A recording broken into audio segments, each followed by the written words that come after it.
Bueno, Carlos, una semana cargada de aranceles, de guerras que continúan, de discursos grandilocuentes y como el Consejo de Gobierno de nuestro país, que nos dan momentos memorables para comentar, para hablar y para reírnos un poco. Sí, solo la figura, Daniel, y un gusto saludarlos nuevamente, solo la figura de Zelensky en la Casa Blanca, sentado con Donald Trump, recibiendo amenazas de un tipo autoritario, además sometido al escarnio público, y un Zelensky disminuido después de haberse prestado para una guerra que le ha costado mucho al pueblo ucraniano, sin duda alguna, y hoy menospreciado, cuando era el héroe de los Estados Unidos, el hombre valiente, pues como casi todos los que han sido aliados de Estados Unidos en algún momento, y lamentablemente la geopolítica tiene esa crudeza, termina un escenario de eso que tú decías, una imagen memorable para la historia. Hoy es el dictador.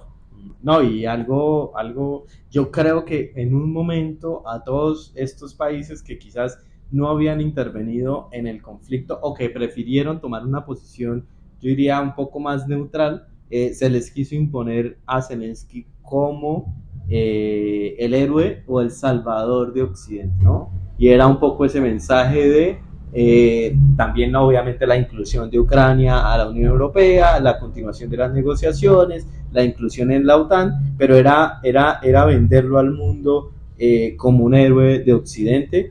No diría yo que quizás no sea una persona que ha defendido ciertos intereses de su país, pero indiscutiblemente hoy, como lo vemos, fue el caballito de batalla de Europa, de los Estados Unidos, y puede ser, no sabemos cómo va a terminar esto, pero puede ser una de las grandes víctimas de esta guerra rusa-ucraniana, el gran perdedor de este conflicto. Claro, pero recordemos también que alrededor de Zelensky se configuró lo que en Ucrania eran movimientos con inclinaciones fascistas, ultranacionalistas. Es decir, que lo que hay detrás también de esta figura que terminó siendo caricaturesca y que lamentablemente, repito, lleva consigo la sangre y el dolor del pueblo ucraniano, porque lo que viene ahora pues es por supuesto una gran humillación de este pueblo, era una estructura de poder ultraconservadora que se había hecho con, valga la redundancia, el poder en Ucrania. Esto es importante tenerlo en cuenta, pero hubo un suceso que poco se tuvo en cuenta y que Varoufakis en su libro Tecnofeudalismo lo plantea y me parece interesantísimo porque eso nos lleva a hablar del asunto económico, de los aranceles y de lo que tú mencionabas al principio. Y es esto. Durante la guerra con Rusia, el Partido Demócrata y bueno, los Estados Unidos, aliados de la OTAN en su momento, plantearon el congelamiento de dinero de Rusia, de grandes cantidades de dinero en dólares en Estados Unidos. Eso no había pasado en un contexto de esas dimensiones. Había pasado con Venezuela, había pasado con Cuba, pero eran países que Estados Unidos podía, entre comillas, humillar o maltratar y la comunidad internacional o el poder global, el poder real, no decía nada. Pero con Rusia pasó otra cosa. Los mega ricos del mundo se dieron cuenta que cuando los Estados Unidos se le viene en gana, puede congelarle los activos y los recursos en dólares y entonces pone a tambalear al capitalismo global. Estamos hablando de recursos multimillonarios. Esto lo ata en el libro Tecnofeudalismo Varoufakis a la decisión de China de haber creado la moneda digital china, con la que ya algunos europeos han empezado a intercambiar sus recursos, sus productos, y no a través del dinero fiduciario del dólar, del SWIFT de los Estados Unidos. Esto sí que tiene que ver con la geopolítica, sí que tiene que ver con el dólar como moneda de reserva global e indudablemente tiene que ver con la actitud de Trump tan agresiva contra China. Y el guiño de China y de su gobierno a la Unión Europea, ¿no? Diciéndoles, es el momento para que la Unión Europea se acerque a China como un aliado estratégico. Y lo está haciendo en el mundo. Y lo ha hecho durante muchos años, estratégicamente en ciertos países, apoyando podemos decirlo así, a ciertos países subdesarrollados, ¿cierto? Como lo está haciendo en África, en Latinoamérica, para efectivamente, viéndolo de manera real, consolidar su poder, extender su estrategia económica que algunos han dado a llamar la ruta de la seda 2.0, ¿cierto? Y efectivamente ha puesto a pensar a nuevos gobiernos o la estrategia en que muchos países van a hacer para contrarrestar los efectos de estas decisiones que están tomando los Estados Unidos de América, que como lo decíamos inicialmente, y un día después del gobierno de Trump lo dice y lo enmarca en la guerra de los aranceles. Aranceles para el mundo, aranceles para México, aranceles para Canadá, aranceles para Colombia en el marco de una disputa frente al trato digno o no de los migrantes deportados, y aranceles finalmente a la Unión Europea, ¿cierto? Esto ha hecho que se unifique un poco las fuerzas, o que se traten de unificar fuerzas para contrarrestar los efectos. Vamos a ver cómo lo va a enfrentar el mundo, cómo lo van a enfrentar estructuras consolidadas como la Unión Europea, ¿cierto? Que es un variopinto de gobiernos, ¿cierto? Que van desde la derecha hasta, podríamos decir, los gobiernos más que de izquierda, con ciertos tintes o con alianzas de izquierdas, ¿cierto? Pero fundamentalmente de la socialdemocracia europea, frente a gobiernos o frente a países o continentes desarticulados como nos pasa en Latinoamérica, pero con gobiernos que efectivamente hoy representan una orilla política distinta a la de Trump, que son los gobiernos de México, de Colombia, de Chile, de Brasil, incluso un poco de Perú, ¿no? Y hoy Uruguay. Fíjate, Daniel, vuelvo e insisto un poco en lo de la moneda virtual de China, porque tiene que ver con lo que tú mencionabas. Hasta ahora, el dólar era la moneda de reserva global, gracias a los acuerdos de Bretton Woods. Luego el dólar dejó de estar apalancado en el oro en el 71, se volvió un dólar apalancado en los bonos del Tesoro de los Estados Unidos y en una deuda incalculable, que ese déficit comercial pagado con la deuda de los Estados Unidos se la vendió al mundo y particularmente a China. Pero lo interesante de todo esto, Daniel, es que tú decías, sí, Europa es una sociedad consolidada, la eurozona, lo que podemos llamar el poder monetario del euro, etcétera, pero nunca se había planteado el poner en tela de juicio el poder del dólar como moneda de reserva global. Nunca se va, porque entre otras cosas a los ricos europeos les convenía eso también, por una razón, porque la lógica del capitalismo basado en el dólar implica que el déficit comercial que Estados Unidos tiene, porque deslocalizó su industria, la mandó para México, para China, para todos lados, entre otras cosas acabando con su aparato productivo, desindustrializó a Estados Unidos y a sus obreros los condenó a dificultades, Alemania, Japón, entre otras cosas. Pero ¿qué significa lo que acaba de ocurrir con la creación del dinero digital china? Que por primera vez las transacciones ya no van a ser exclusivamente del dólar, sino que se van a empezar y de manera masiva a hacer en una nueva moneda que va a ser el yuan chino. Y esto por supuesto que sí que amenaza la hegemonía de Estados Unidos, que es fundamentalmente una hegemonía financiera. Con la guerra de Rusia, según Varoufakis, el pacto se rompió y por supuesto estamos hablando de una guerra en la que Trump quiere tomar otra vez el control de su industria y del poder financiero global. ¿Qué implica esto? Que por primera vez se rompa el famoso pacto oscuro del que hablaba Varoufakis entre China y Estados Unidos. ¿Cuál fue ese pacto oscuro? En los años 70 existían dos bloques comunistas, la Unión Soviética y China, de Mao. Pero hasta entonces la Unión Soviética había sido más aliado de China que de cualquier otro. Estados Unidos en el juego geopolítico se alía con la China de Mao y luego de Deng Xiaoping, llevándolo al libre mercado, pero le plantea el siguiente negocio. Le dice lo siguiente, le dice, nosotros vamos a deslocalizar nuestra economía, vamos a entregarle a ustedes el poder industrial, ustedes allá desarrollan las maquilas y luego su desarrollo no lo vende a nosotros y nosotros les pagamos con deuda. Entonces el sistema hacía que el capitalista chino creciera. como hicieron con Alemania y Japón. Cuando Sí. creció Alemania y Japón, desde ahí se preocuparon.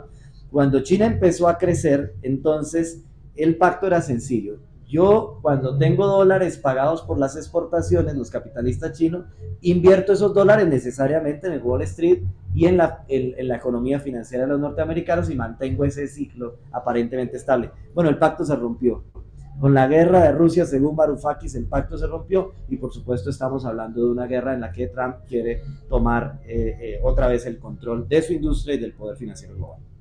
Bueno, y efectivamente, como lo hablábamos, ¿cuál será la fuerza y un poco la dignidad de ciertos países y de ciertas estructuras que permitan contrarrestar eso, ¿no? Hoy, así como estábamos hablando de los Estados Unidos como una fuerza debilitada, pues efectivamente Europa, Alemania, hoy está en un momento en que no sabe qué hacer, ¿cierto? Y vemos cómo en medio de este conflicto, de lo que hablábamos inicialmente entre Rusia y Ucrania y la nueva alianza del gobierno de los Estados Unidos con Rusia, pone en el limbo a los europeos, ¿cierto? Y a los gobiernos europeos en un limbo especialmente frente a los recursos naturales, de los cuales estos no cuentan con lo suficiente. ¿Sí? Yo diría que la nueva alianza, más allá de lo que representaba antes el conflicto entre lo que es Oriente y Occidente, hoy es la alianza del petróleo y de los demás recursos naturales, ¿cierto? Y por eso un poco los países africanos y de Oriente Medio juegan un papel fundamental, ¿cierto? Bueno, y aquí Bolivia es el triángulo del litio. ¿Y cuáles van a ser las disputas y la consolidación de los Estados Unidos y Rusia frente a esto? Una Europa debilitada que dependerá en su momento de esa línea Siria, Qatar, Turquía, ¿cierto? O de la Rusia que dejó de proveerles el gas que requerían, porque recordémoslo, hoy es una Europa que está unificada en mantener la guerra y defender los intereses de Ucrania, o los intereses de Ucrania, ¿cierto? Y de la OTAN. Y de la OTAN, fundamentalmente. Como nosotros como continente suramericano, pues quizás podamos hacer como una contraflujo a esa hegemonía americana, ¿no? Otros países tienen la fuerza, nosotros quizás tengamos los recursos naturales suficientes, pero no el desarrollo industrial para ello y hacerle contrapeso a esa alianza, ¿no? ¿Y cuál será el papel? La pregunta es hoy, ¿cuál será el papel de los BRICS como una fuerza que, ojo, que contrarresta un poco a los Estados Unidos, ¿cierto? Y a Occidente, pero que en últimas dentro de ella también están países estratégicos de esa alianza petrolera, como son los países árabes, como es la misma Rusia. Y en últimas, cómo estos intereses de la alianza petrolera incluye a los nuistas, ¿no? Y a esa fuerza que hoy en los Estados Unidos se consolida aún más, ¿no?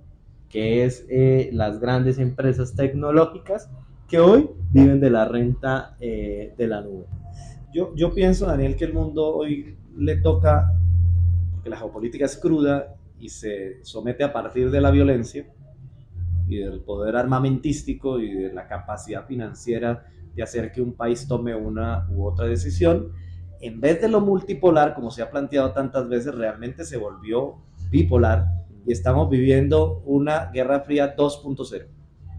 El mundo chino, que representa la capacidad de los nubelistas que mencionas, que es el único país en términos tecnológicos que le puede competir realmente a los Estados Unidos, siendo muy crudo, que tiene un desarrollo industrial bastante significativo, porque entre otras cosas Apple depende del desarrollo industrial chino más que Amazon y que Google.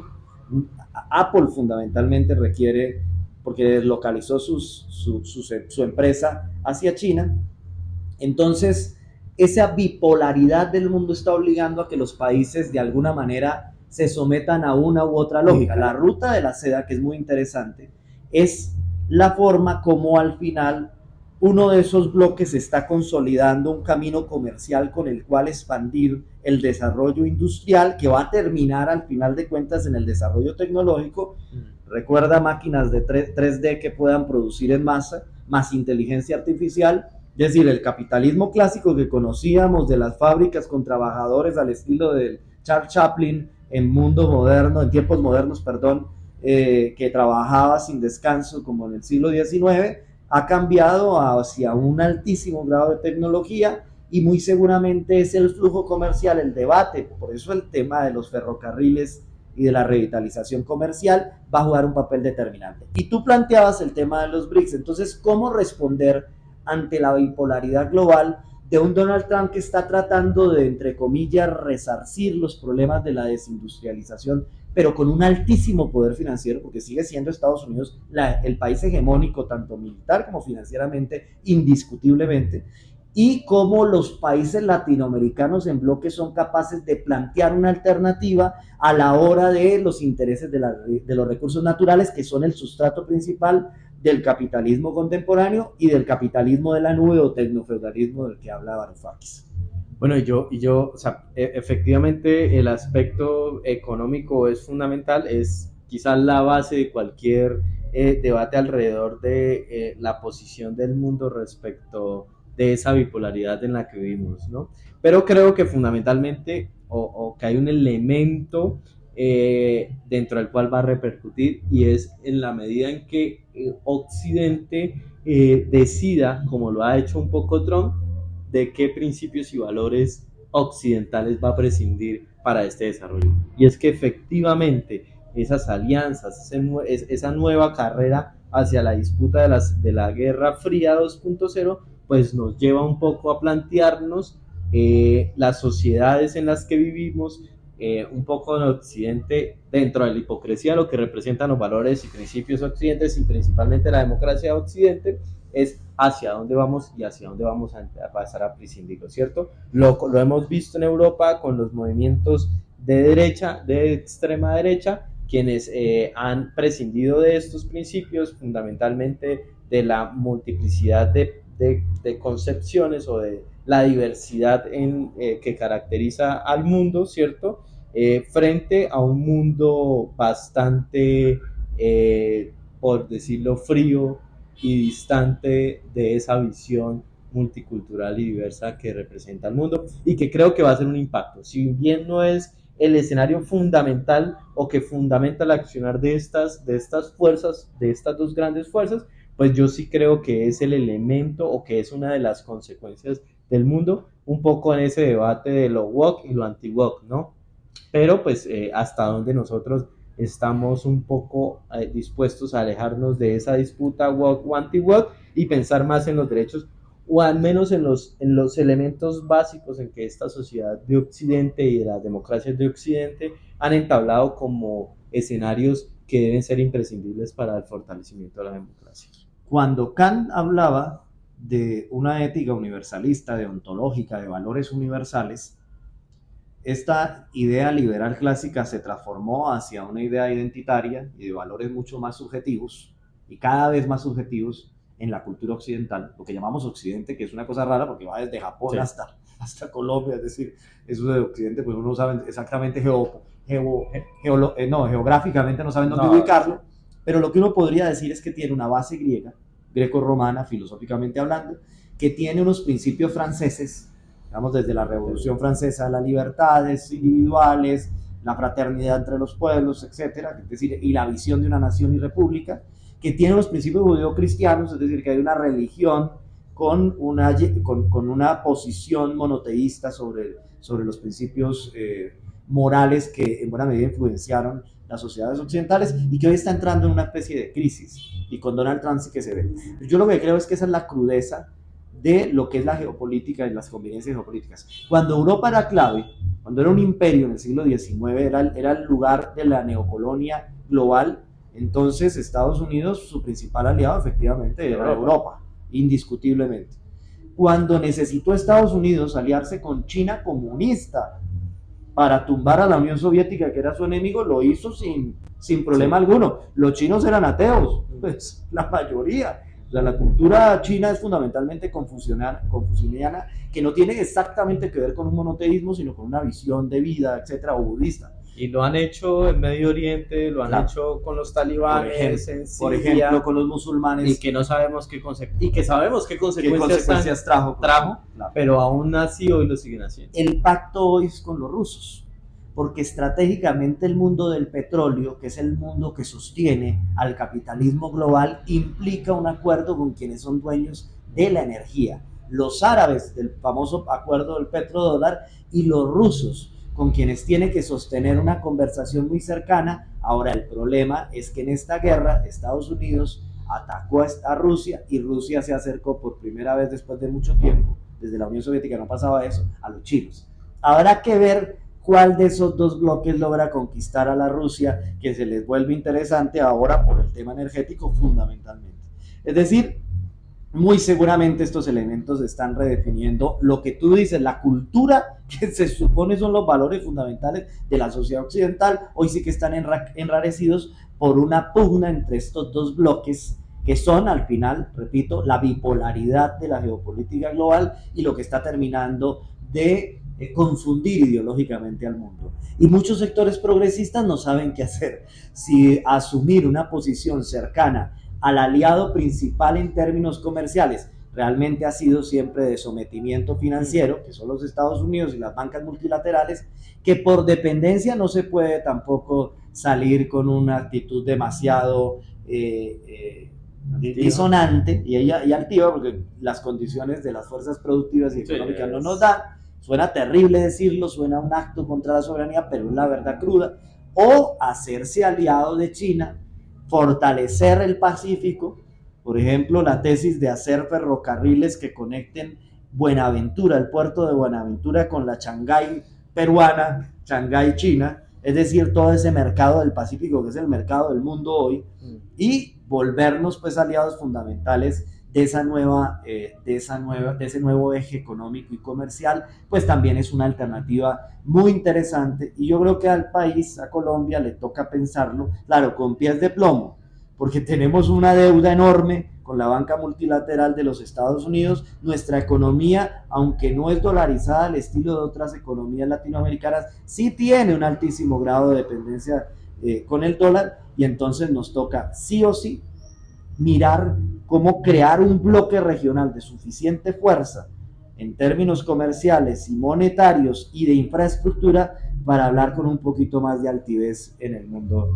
Yo creo que no es una decisión, ninguna de las dos opciones son las más fáciles, o bueno, pueden ser fáciles de acuerdo a los intereses y a los gobiernos de turno, pero pues sacrifican la soberanía, ¿no? Y sabemos cuáles son los intereses de las dos, pero efectivamente hoy lo que nos toca mirar y tener la perspectiva es que el mundo está cambiando, las fuerzas productivas están cambiando, debemos empezar a desarrollarnos, pero también mirar cuál va a ser nuestra posición frente al mundo de manera que sean coherentes con la protección de nuestros intereses como nación. Yo creo, Carlos, que así como esta semana que nos dejó muchos imágenes para la historia, vendrán semanas tensas con un gobierno de los Estados Unidos que se muestra cada vez que le encanta salir en televisión, que le encanta hablar, cierto sensacionalista, pero fundamentalmente amenazante. Es la amenaza del mundo hoy, es Trump y su fuerza antiglobalista que quiere poner por delante esa visión de la vida americana como el ejemplo para el mundo, ¿no? Vamos a ver qué nos depara. Sí, es un antiglobalista que realmente es el globalista de los nuevos amigos petroleros y nubalistas del mundo. Nos veremos otro día acá con nuevas imágenes para el mundo y nuevos momentos para comentar. Muchas gracias, un saludo y un abrazo grande.